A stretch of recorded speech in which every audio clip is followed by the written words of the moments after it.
mitad de ellas las que considero más relevantes. Y lo primero que quiero hacer notar es que hay un patrón en la Biblia donde, refiriéndose al aviso, ata o enlaza el Antiguo Testamento, Evangelios y las cartas o libros del Nuevo Testamento. Ese patrón lo podemos ver, por ejemplo, entre Isaías 2, Lucas 23 y Apocalipsis 6. ¿En qué consiste este patrón?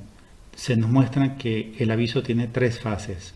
En una primera fase son eventos externos en el cielo, en el firmamento. En una segunda fase pasa a factores o avisos, preavisos, anuncios, alertas en la tierra, tipo terremotos o en la naturaleza, los animales, etc. Y en una tercera fase pasa al interior del corazón del hombre, es decir, al arrepentimiento. Entonces, vamos a verlo cómo se ve esto entre Isaías 2, Lucas 23 y Apocalipsis 6. En la fase 1 vemos, por ejemplo, el sol se puso negro como paño de crin y la luna toda como sangre, ¿no? Y las estrellas del cielo cayeron sobre la tierra. Es decir, algo pasa fuera de la tierra, en el firmamento. En el cielo hay una primera alerta. En la fase 2 vemos, por ejemplo, que dice, estoy citando estas tres citas de la Biblia que mencioné, Isaías 2, Lucas 23 y Apocalipsis 6. Dice, cuando Él se alce para hacer temblar la tierra. Y vuelve a decir, hace temblar la tierra. O también, los montes y las islas fueron removidos de sus asientos. Imagínense el tamaño del terremoto para que los montes y las islas sean removidos de sus asientos. No estamos hablando de un terremoto de magnitud 5 o 6, tiene que ser de una magnitud mucho mayor. Y en la tercera fase pasa al interior y es cuando dice, por ejemplo, entra en la peña, húndete en el polvo, lejos de la presencia pavorosa de Yahvé. O entra también en las grietas de las peñas y en las hendiduras de la tierra, lejos de la presencia pavorosa de Yahvé.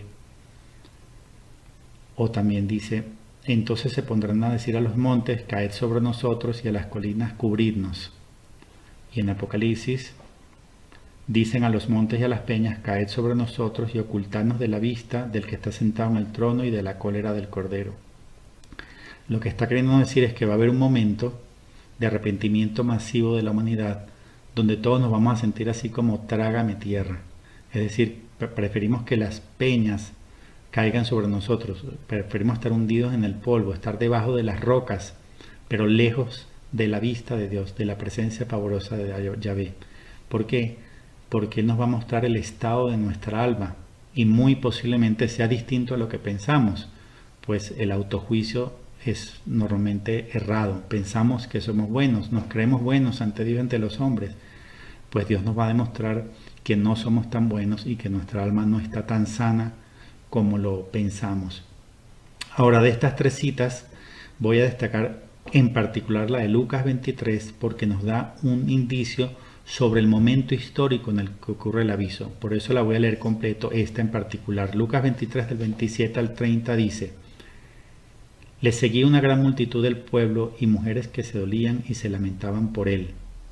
Jesús, volviéndose a ellas, dijo, hijas de Jerusalén, no lloréis por mí, llorad más bien por vosotras y por vuestros hijos, porque llegarán días en que se dirá, dichosas las estériles, las entrañas que no engendraron y los pechos que no criaron.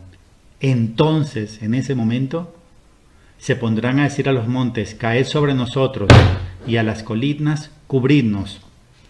Notemos lo siguiente, en la época de Jesús y durante en realidad 6.000 años de la historia de la humanidad, se consideró la esterilidad como una maldición. La mayor tristeza de una mujer era ser infértil. Y en la Biblia tenemos muchos ejemplos. Sara, la mujer de Abraham, que no le podía dar un primogénito. O Ana, la mamá de Samuel, la misma madre de Sansón.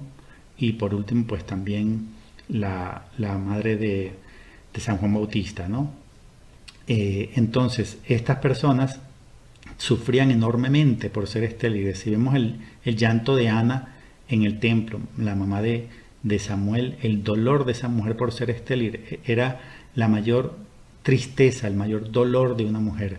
Se consideraba de hecho una maldición porque de una mujer fértil salían muchos hijos y de la cantidad de hijos salía el trabajo, la agricultura, la cría, la prosperidad, toda la hacienda, todo lo que una familia tuviese dependía pues del número de hijos que tuviese. Entonces, por 6.000 años se consideró una dicha la fertilidad y una maldición la infertilidad. ¿Qué es lo que está queriéndonos decir Jesús en Lucas 23? Él y solamente Él sabe en ese momento, hace 2.000 años cuando va camino al Calvario con la cruz, que iba a llegar una época futura, perversa, en la cual se iba a voltear esta situación y se iban a considerar dichosas las estériles, las entrañas que no engendraron y los pechos que no criaron. Es decir, malditas la fértil, desdichada la fértil, la que cría, la que engendra, la que amamanta. ¿Cómo es posible? En la época de Jesús era impensable eso. Pero Jesús sabía que había una época futura asociada al tiempo de la anticoncepción, de los matrimonios homosexuales y del aborto, y por supuesto también de la ideología de género. Y él asocia el aviso a ese momento histórico cuando dice, entonces, en ese momento histórico, se pondrán a decir a los montes, caed sobre nosotros, y a las colinas cubridnos. Y recordemos, según este patrón que estoy explicando, que esto de decir a los montes, caed sobre nosotros, y a las colinas cubridnos, es lo mismo como aparece o similar en Isaías 2 y en Apocalipsis capítulo 6. O sea que el momento del gran aviso lo había circunscrito Dios al momento histórico de la generación perversa actual asociada a la ideología de género, matrimonio homosexual, contracepción y todo lo que es el aborto, ¿no? Entonces el aviso no podía vivirse en siglos anteriores, siglo XI, siglo XIII, XV, XIX, XX, no, tenía que ser en el siglo XXI, porque es en el momento en que Jesús lo asoció al momento histórico nuestro en Lucas 23. Otras citas bíblicas sobre el aviso voy a compartir. Ya mencioné antes la de 1 Corintios 4:15, de modo que no la voy a repetir.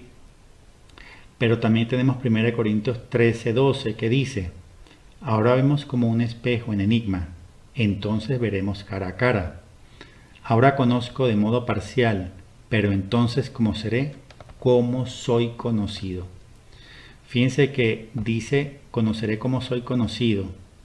Es un juicio particular, es individual y además no es mi autojuicio, porque al decir conoceré como soy conocido quiere decir que no soy yo que me estoy evaluando, es Dios quien me está evaluando a mí.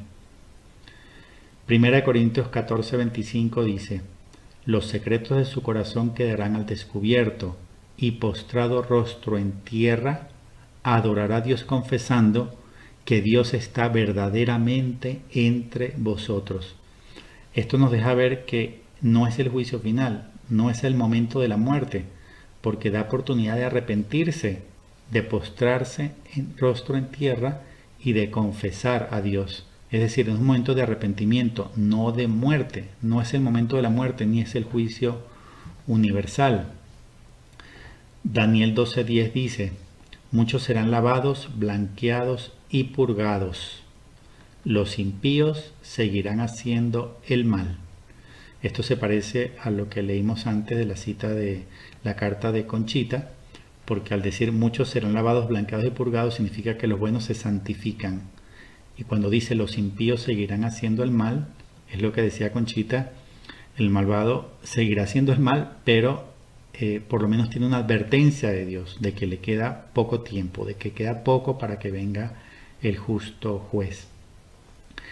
En Lucas 21, del 25 al 26 dice, habrá señales en el sol, en la luna y en las estrellas, y en la tierra angustia de las gentes, perplejas por el estruendo del mar y de las olas, muriéndose los hombres de terror y de ansiedad por las cosas que vendrán sobre el mundo, porque las fuerzas de los cielos serán sacudidas.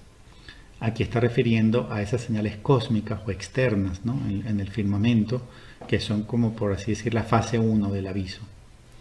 Apocalipsis 3, del 2 al 3 dice, ponte en vela, reanima lo que te queda y está a punto de morir, pues no he encontrado tus obras llenas a los ojos de mi Dios. Acuérdate por tanto de cómo recibiste y oíste mi palabra, guárdala y arrepiéntete, porque si no estás en vela, vendré como ladrón y no sabrás a qué hora vendré sobre ti. Esto significa que el que no esté en vela, el aviso le va a llegar así como ladrón, de manera totalmente desprevenida. Por eso es que no debemos vivir esta época como si fuera una época normal. Hay que vivir esperando el aviso, santificándonos, purificándonos, en oración, en vela. Si no, nos va a llegar como un ladrón. Entonces aparecerá en el cielo la señal del Hijo del Hombre, y entonces se golpearán el pecho todas las razas de la tierra. Esto de hecho es una cita del aviso y la vamos a enlazar con una pregunta posterior al mismo numeral número 83 del diario de Santa Faustina Kowalska, porque ahí vemos que ella asocia también el aviso con esta señal que aparece en el cielo. ¿Cuál es la señal? Mateo 24:30 dice, la señal del Hijo del Hombre, es decir, la cruz aparece en el cielo. Una cruz verdadera, clara, una cruz perfecta que ven todos los seres humanos sobre la tierra. No como esas imágenes que a veces mandan por WhatsApp de nubes. Mira, yo en esta nube veo esto, veo lo otro, ¿no? Y no todo el mundo la ve, algo incierto. No, aquí no va a ser algo incierto. Una cruz perfecta va a aparecer en el cielo, según algunas revelaciones, por 7 días antes del aviso. Pero está en Mateo 24:30. Aparecerá en el cielo la señal del Hijo del Hombre, y entonces se golpeará en el pecho todas las razas de la tierra, es decir, el momento del arrepentimiento masivo universal. Romanos 2:16 dice, en el día en que Dios juzgará las acciones secretas de los hombres, según mi evangelio, por Cristo Jesús. Así es, Dios va a juzgar las acciones secretas de los hombres, porque Dios es el único que puede juzgar realmente.